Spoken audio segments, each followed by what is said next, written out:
300க்கும் மேற்பட்டவர்கள் இலங்கை கடற்படையினால் சிறைபிடிக்கப்பட்டு, அது மட்டுமல்லாமல் படகுகள் எல்லாம் பறிமுதல் செய்யப்பட்டு, அதன் அடிப்படையில் ஏலம் விடப்பட்டு, இன்றைக்கு மீனவர்கள் நடுத்தருவுக்கு நிற்கின்ற ஒரு நிலைமை இந்த ஆட்சியில் இருக்கிறது. ஆட்டை கடித்து மாட்டை கடித்து மனுஷனை கடிக்கிற கதையாக இப்போ உச்சகட்டமாக ஒரு கிரிக்கெட் போட்டியில் இலங்கை தோற்றது என்ற ஒரே காரணத்துக்காக இனவெறியோடு நம்முடைய தமிழ் மீனவர்கள், நம்முடைய தமிழ்நாட்டை சேர்ந்தவர்கள், குறிப்பாக பாக் வளைகுடா சேர்ந்த மீனவர்கள் அங்கே மீன் பிடிக்க போகும்போது வேண்டுமென்ற இலங்கை கடற்படை கப்பலை மோதி 2 நாட்களுக்கு முன்பாக ஒரு மீனவர் கடலில் உயிர் தப்பித்து அவர் இறந்து போயிட்டார். அதன் பிறகு இன்னொரு மீனவர் அவருடைய வேற போட்ஸ் தெரியல, அவருடைய எங்க இருக்காருன்னு தெரியல. மீது 2 மீனவர்கள் படகு மூழ்கடிக்கப்பட்டது. 2 மீனவர்கள் சிறைபிடிக்கப்பட்டார்கள். எங்களுடைய வேண்டுகோள் என்னன்னா, இதை ஏன் மத்திய மாநில அரசுகள் வாய்மூடி மௌனமாக இருக்கின்றது? எங்களுடைய ஆட்சி காலத்தில் 10 ஆண்டு காலத்தில் ஒரு சிறு சம்பவங்கள் இருக்கும். ஆனால் வேண்டிய அழுத்தம் மத்திய அரசுக்கு அன்றைக்கு மாநில அரசு கொடுத்ததன் காரணமாக அன்றைக்கு இலங்கை பயந்தது. இப்ப இலங்கைக்கு தமிழ்நாடு அரசை பற்றி பயம் இல்லை.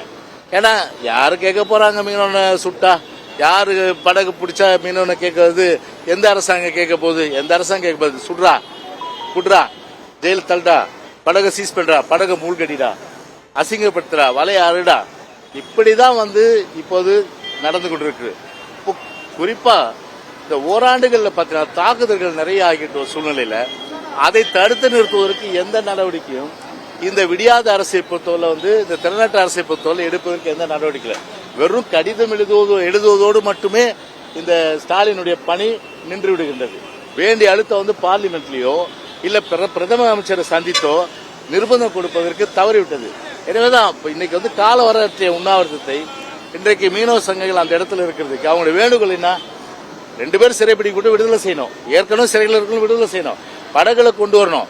இப்ப இந்த 2 பேரும் சிறைப்பட விடுதலை செய்வதோடு மட்டுமல்லாமல் ஒரு மீனவர் கடலில் குதித்தவர், அவர் நிலை என்னவென்று தெரியாமல் இருக்கின்ற நிலையில அவருக்கு ஒரு 10 லட்சம் ரூபாய் மாநில அரசு கொடுக்கணும். ஏன்னா 10 லட்சம் ரூபாய் இப்ப மாநில அரசு இறந்தவர் கொடுக்குது.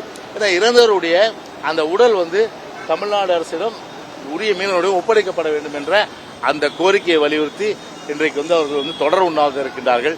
எனவே ஒட்டுமொத்தமாக ஒரு மத்திய மாநில அரசுகள் முழுக்க மீனவர்களை காக்க தவறி விட்டது என்கின்ற அந்த நிலைதான் இன்றைக்கு மீனவர் மத்தியில் ஏற்பட்டிருக்கிறது. எனவே இது மிக மிக மிக அளவிற்கு ஒரு கண்டிக்கத்தக்க ஒரு விஷயம். இது வேற என்ன?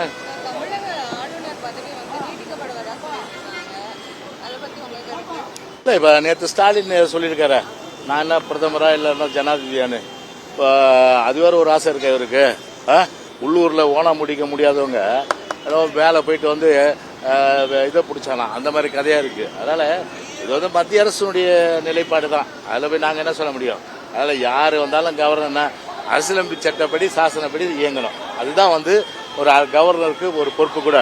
மோடியை தான் சொல்றாரு. மோடியை பொறுத்தவரை என்ன சொல்ற பிரதமர்? அரசியலமைப்பு சட்டப்படி இயங்கணும் தான் சொல்றாரு. ஆனா வார்த்தையோட இருக்கக்கூடாது. கவர்னரை பொறுத்தவரை எல்லா மாநிலங்களிலும் முழுமையான அளவுக்கு அரசியலமைப்பு சட்டப்படி இயங்குவதுதான் ஒரு சிறந்த அளவுக்கு ஒரு நல்ல விஷயமா இருக்கும். ஓகே.